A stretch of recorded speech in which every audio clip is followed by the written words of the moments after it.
Good evening. Good evening sa lahat.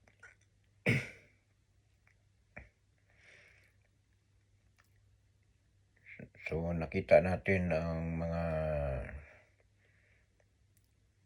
maraming nangyayari sa buong mundo. So, alert tayo, lalo na sa Pilipinas. Dahil anytime, anywhere. Hindi natin alam kung saan tatama ang malakas na pagyanig o lindol. Kahapon nagpost ako, sabi ko kasi today is July 28. So sinabi ko kagabi na mag-ingat lang tayo, baka di ko sure kung ngayong araw tatama ang malakas na lindol sa Pilipinas. Dahil ngayong araw din ang naglunsad ng malawakang rally. Pero ang rally ay kanya-kanya. Mayroong rally ng mga nakaputi lahat ng damit. Mayroon naman mga naka-green, mayroong yellow, mayroong pula na nagrarally sa Pilipinas.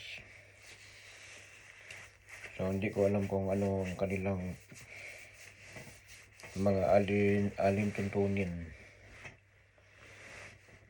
So nag-warning ako nito kagabi. Sabi ko mag-ingat ngayong araw. Hindi ko sure kung ngayong araw ba tatama ang malakas na lindol sa Pilipinas. So pinagdarasal ko rin na sana hindi lang magkatotoo ngayong araw. So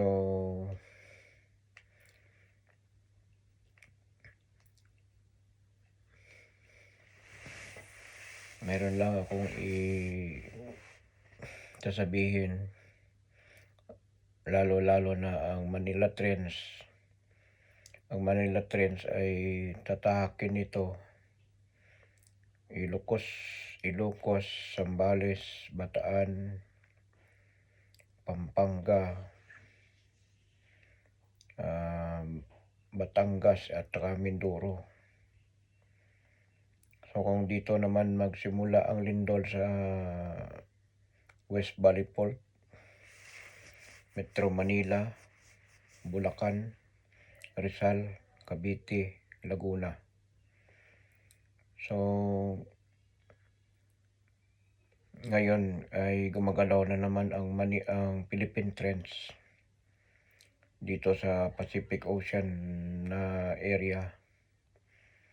Ito ay delikado rin. So mayroon din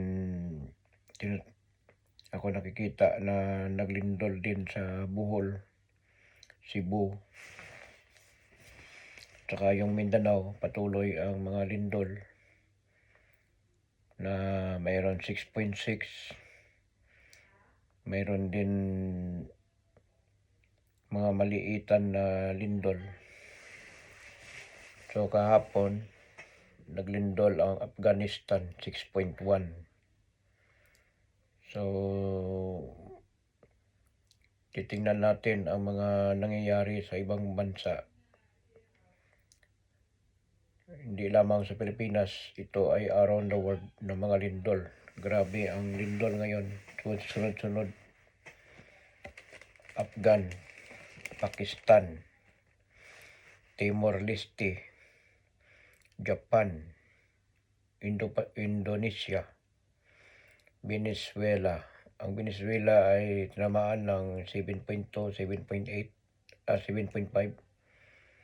Ito ay mayroon pa mga aftershock na mga 4.8. So Japan tinamaan din ng 4.8, Alaska 4.7, China 4.6. Nung nakaraang linggo ata ito, o nakaraang buwan, 6.3.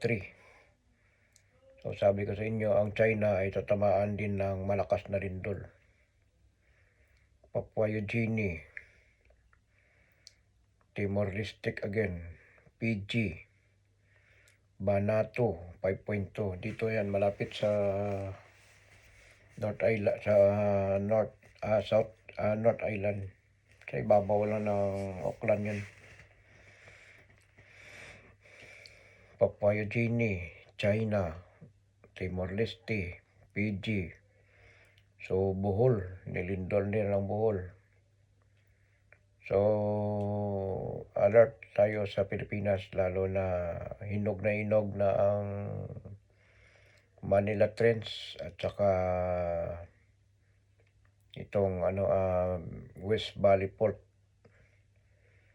So Davao City, delikado din. Davao City mismo.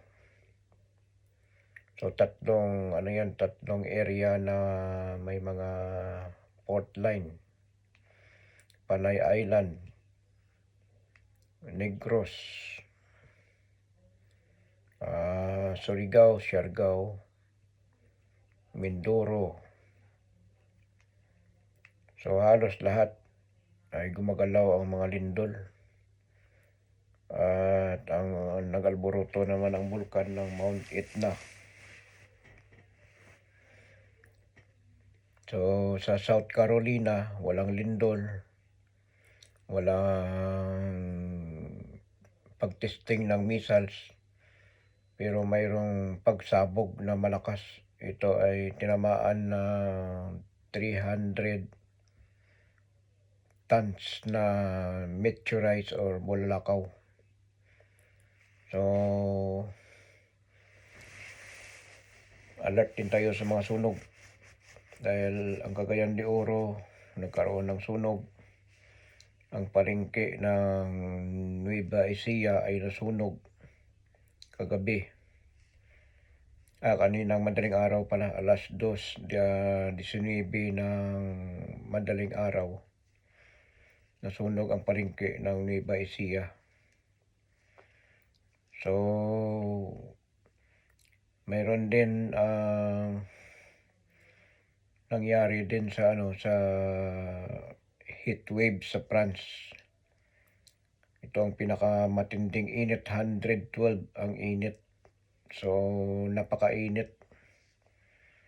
So ang Utah sa US ay malawak ang sunog. Wildfire, 92,000 hectares ang hanggang ngayon ay hindi pa naapula ang sunog. Maraming mga bahay na sunog, mga ari-arian nawala. So grabe na mga nangyayari year 2026.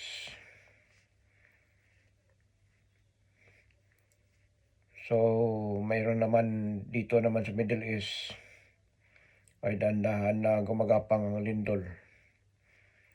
Delikado ito ang Saudi Arabia, Dubai,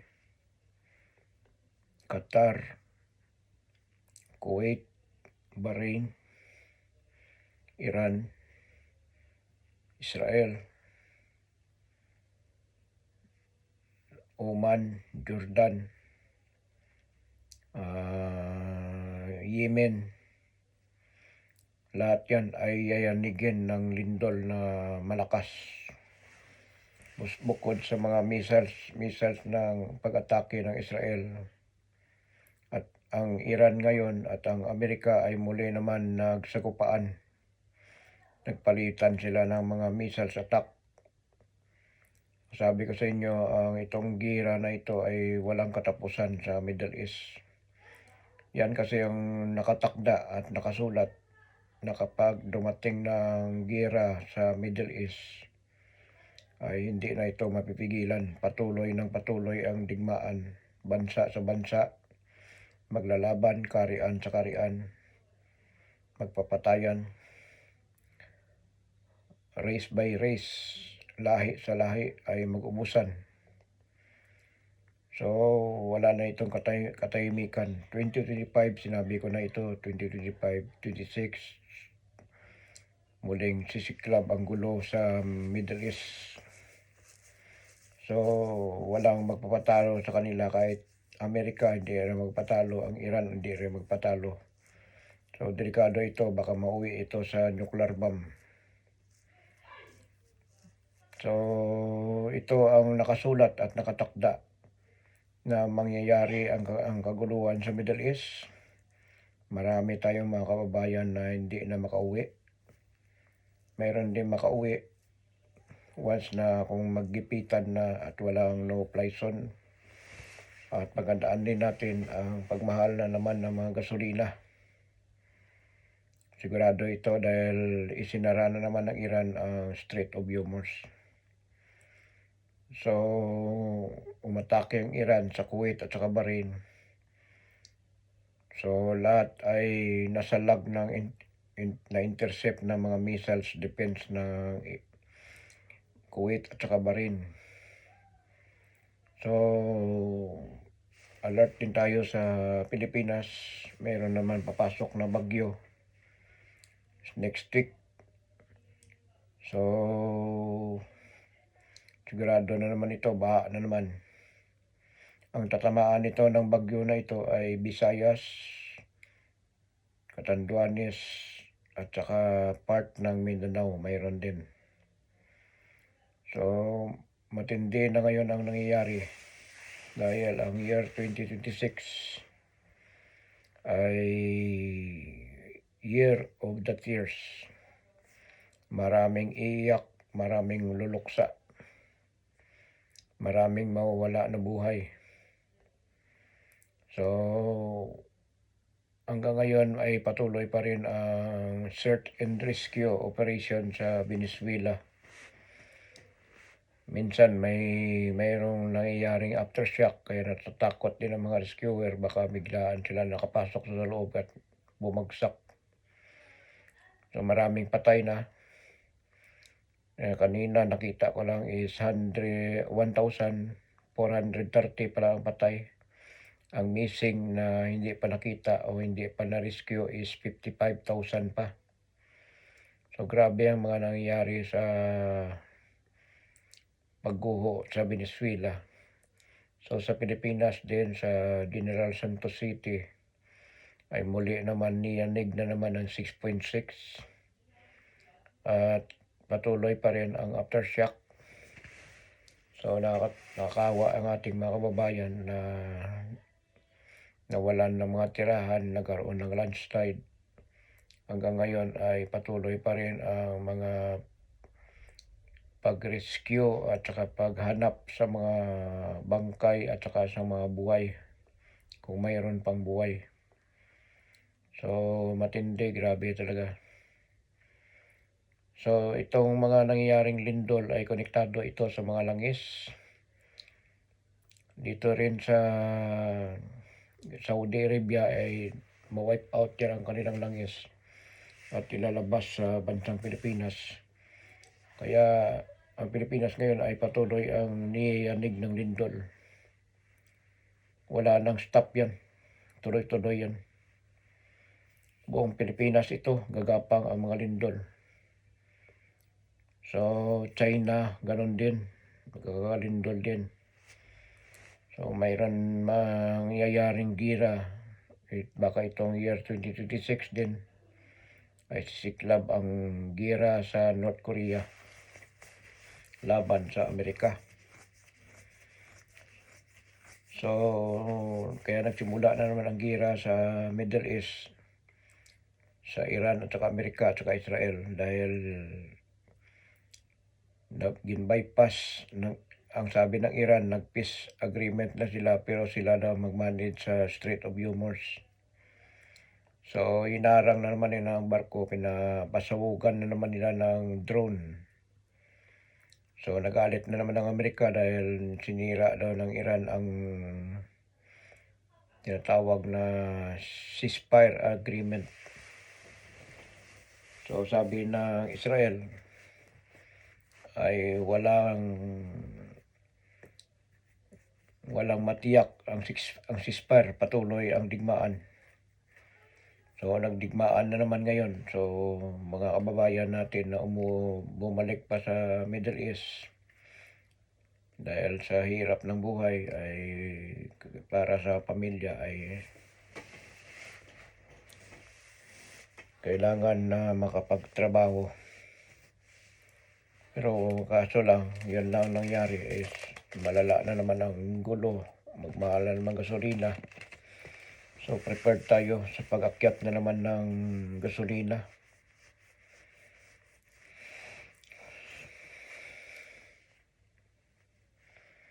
So alert din tayo sa mga baha. China, binaha na rin.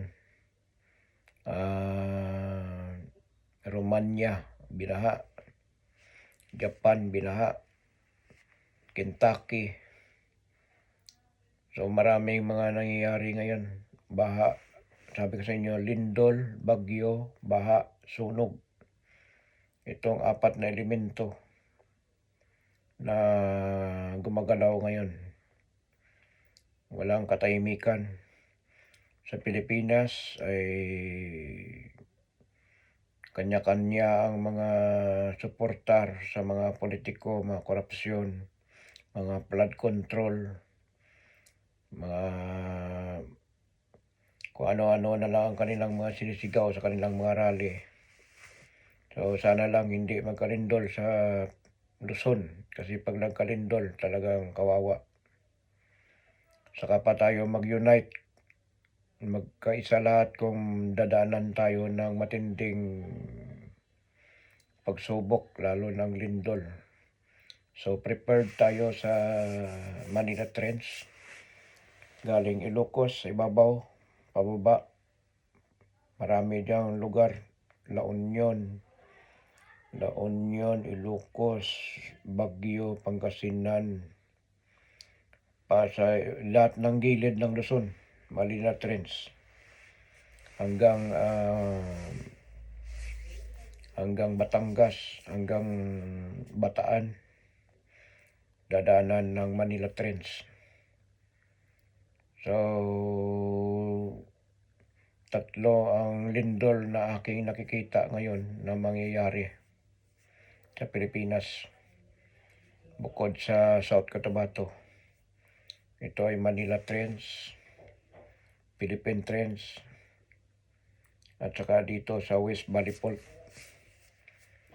So kung magkataon na mangyari ang lindol, tulog ang mga tao, yan ang nakakatakot, lalo na sa gabi. At magkaroon ng tsunami, yan ang problema. Dito naman sa West Valley Fault, kung magkaroon ng gabi din, tulog ang mga tao, busy sa yung iba pang night shift, yung iba tulog. Kung araw mangyaring lindol sa West Valley Fault, reminder lahat ng maraming mga kabahayan talaga. Kasi hindi natin masasabi kahit gaano pa yung katibay ang building, mga tulay, mga bahay. Kung once na ang tinutuntungan ng inyong bahay ay mabiyak o mag-crack, ay madadamay talaga ang sa ibabaw. Dahil malapit na ang pagbalik ng ating mahal na Panginoong Hesus. Yan ang mga sign na mga kaguluhan, gira, mga sunog, bagyo, baha, lindol. So nakita ko na ang ating mahal na Panginoong Hesus. Nagbalik na siya nagpakita lang sa bansang Pilipinas. Kaya walang ligtas ang lahat ng mga nasa perimeter ng Ring of Fire. Japan, Alaska, Russia, Amerika, Canada. Yun nakailira lahat yan sa yung paikot. Kasama ang New Zealand. Kasama ang Australia. Papua New Guinea, Fiji, Tonga. Yan mga nakailira ng mga bulkan na sa ilalim ng dagat. Once na ito ay gumising, the mothers of all volcano na sa ilalim ng karagatan, mayroong mga lugar na mag-collapse at babalik sa dagat. Ang dating mga nasa ilalim ng dagat ay muling sisibol, muling lilitaw. Ganoon din na sa area ng Pilipinas ay magdudugtong ang lahat ng isla. Sa 7,000 islands ay magdudugtong. Kaya non-stop ngayon ang lindol sa Pilipinas. Tuloy-tuloy yan. So, wala tayong magawa kasi kalakasan yan. So, nakadepende sa atin kung tayo ay kapwa Pilipino magmamahalan at magkaisa at magtulungan at magdadamayan. At dahil sa politiko, dahil sa mga korupsyon, dahil sa mga nangyayari ay nakawatak-watak ang kapwa Pilipino. Kaya dahil nakawatak-watak, dahil ang ating bansa ay watak-watak din, kalat-kalat. So muli pabubuklo rin ang ating bansang Pilipinas, iisang bansa tayo. Luzon, Visayas, Mindanao magdudugtong. Kaya non-stop ang lindol sa Pilipinas. Yan ang nating paghandaan. So matatamaan ang nasa ibabaw ng lupa.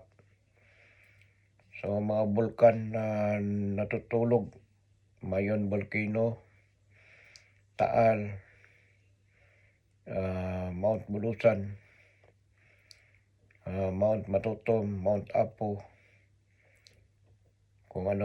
Mount Canlaon, kung ano pang mga bulkan na mga aktibo ay magkaputukan yan. At ganon din dito sa Pacific Ring of Fire.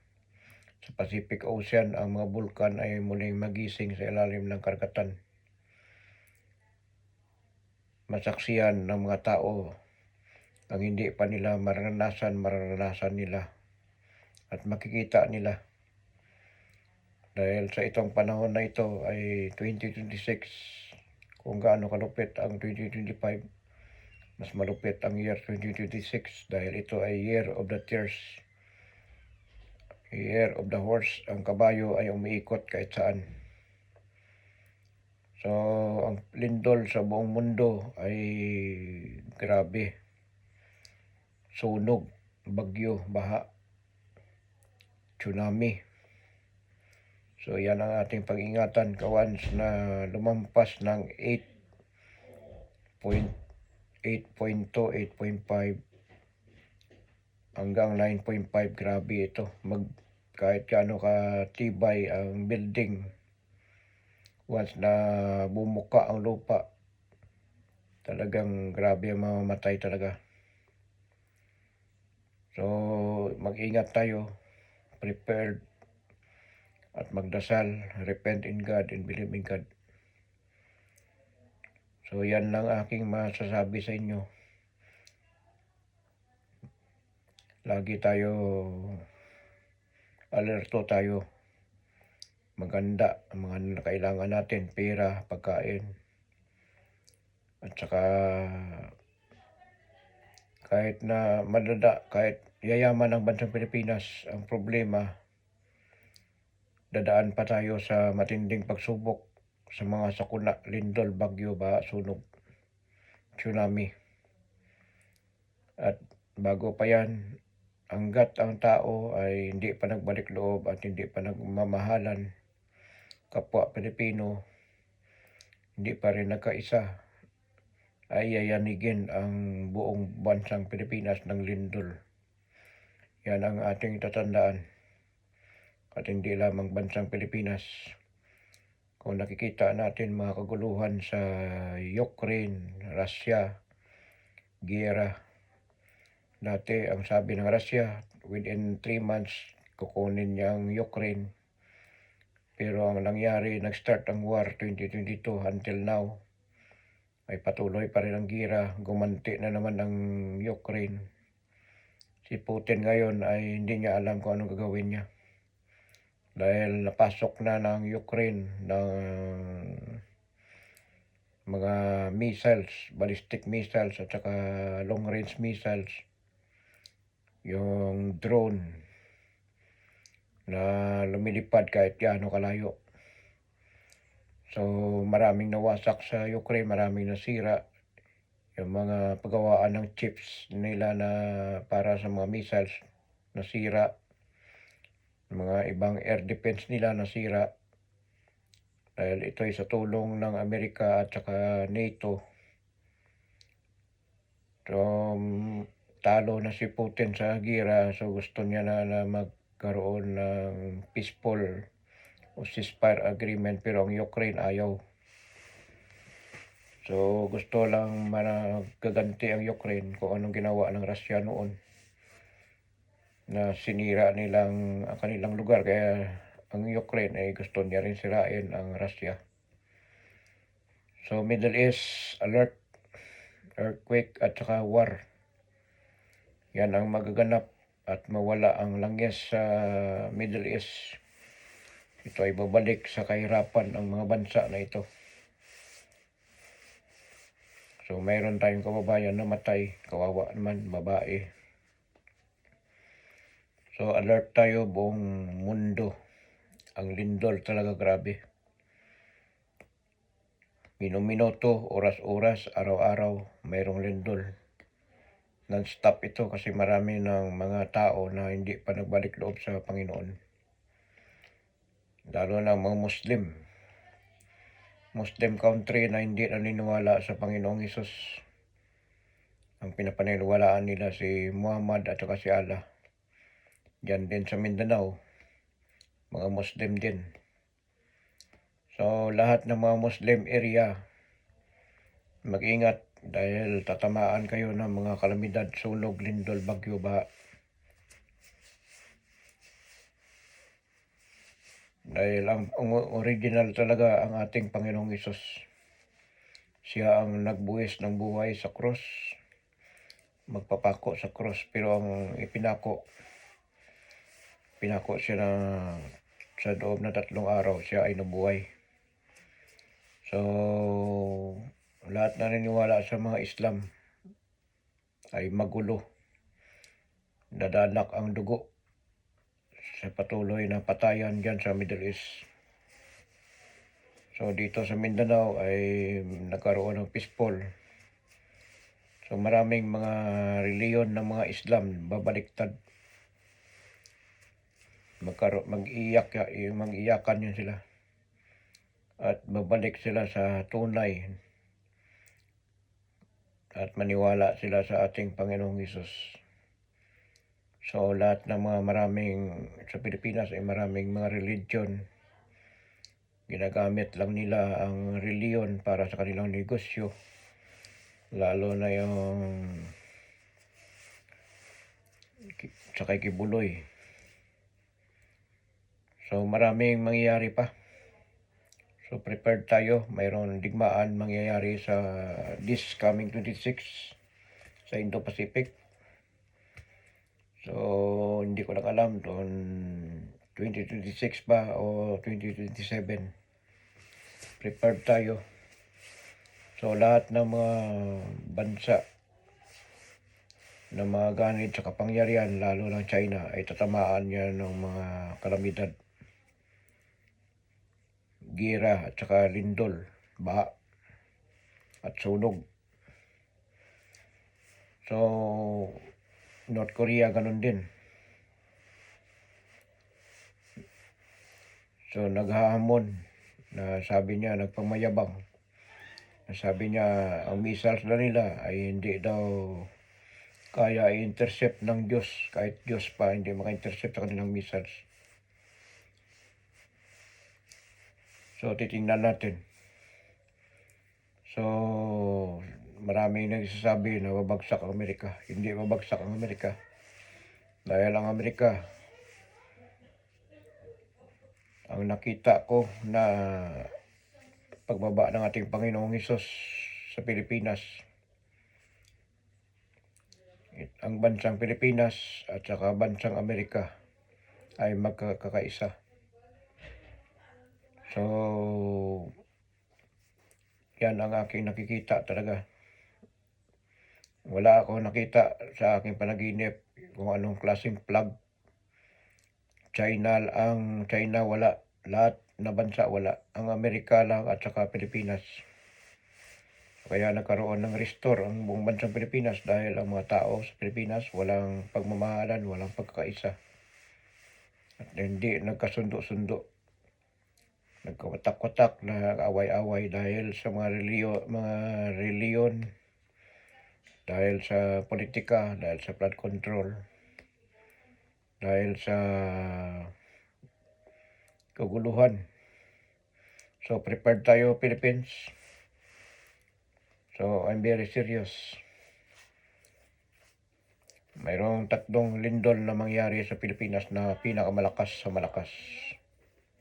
Prepared tayo. Hindi ako nanakot sa inyo, hindi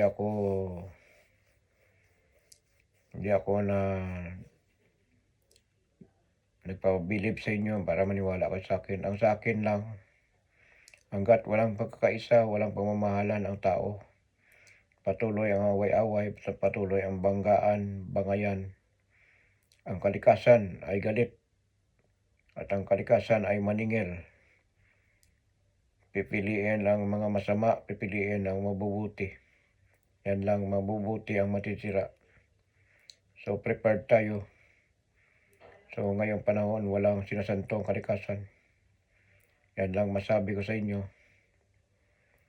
So kung ayaw kayo maniwala sa akin, bahala kayo. Basta ako, ang akin lang, masafe ang pamilya ko. Kung sinong maniwala sa aking sinasabi, paniwalaan nyo. Kung hindi kayo maniwala, bahala kayo. Pero itong aking nakikita at mga warning ko ay mangyayari talaga. So marami pa mangyayari. So prepared tayo, lalo na pag tumama ang pinakamalakas na lindol. May estimate na lindol, 8, intensity 8 pataas hanggang abutin ang 9.5. So ingat lang at magdasal, repent in God and believe in God. So ako ay magpapaalam na dahil bukas may trabaho pa tayo. So kaya ko lang ito, buti ngayong araw ang sinabi ko hindi nangyari. So prepared lang tayo. Kaya sabi ko, hindi ko sure kung mangyari o hindi. Yan ang sabi ko. Pero sabi ko, June 28. Kasi ang June kasi is 6. January, February, March, April, May, June. So 6 siya. So ang 28, kung i-plus mo ang 2 plus 6 is 8. So 2 minus 0 equals 2. So kaya nasabi ko, baka tatama ang lindol June 28. Pero kung hindi na mangyari, thank you. So prepared pa rin. Ang warning ko ay hindi biro. Dahil maraming iiyak. Once na ang tao ay hindi nagbago, hindi nagkaisa, hindi nagmamahalan, kapwa Pilipino nagaway-away. Mahal tayo ng Panginoon, ayaw niya masaktan ang bawat iisa sa atin. Dahil ang Pilipino ay universal.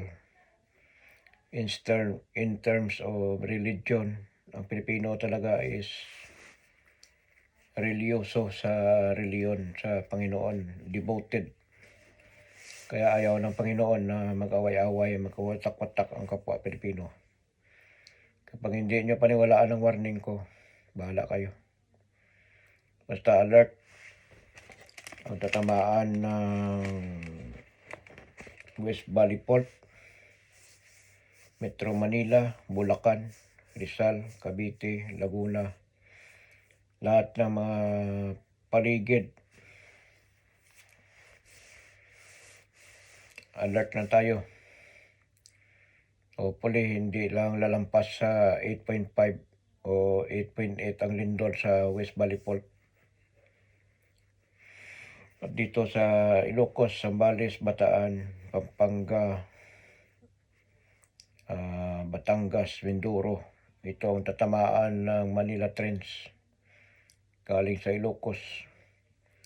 So gaano kalawak yan kung magbanggaan ang Manila Trench at saka China Trench.